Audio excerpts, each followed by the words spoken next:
కురిచేడు మండలం బోధనంపాడు ఎంపీపీఎస్ పాఠశాల ఉపాధ్యాయురాలు వల్లం స్వాతికి జాతీయ ఇన్నోవేటివ్ ఎడ్యుకేషన్ రత్న 2023 అవార్డు లభించింది. ఛత్తీస్గఢ్కు చెందిన నవాచారి విద్యా ఇన్నోవేటివ్ టీచర్స్ సమూహ సంస్థ అవార్డు అందజేసింది.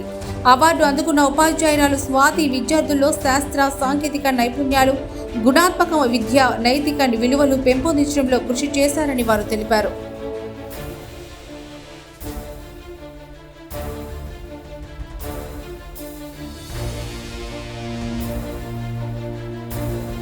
కురిచేడు మండలం బోధనంపాడు ఎంపీపీఎస్ పాఠశాల ఉపాధ్యాయురాలు వల్లం స్వాతికి జాతీయ ఇన్నోవేటివ్ ఎడ్యుకేషన్ రత్న 2023 అవార్డు లభించింది. ఛత్తీస్గఢ్కు చెందిన నవాచారి విద్యా ఇన్నోవేటివ్ టీచర్స్ సమూహ సంస్థ అవార్డు అందజేసింది.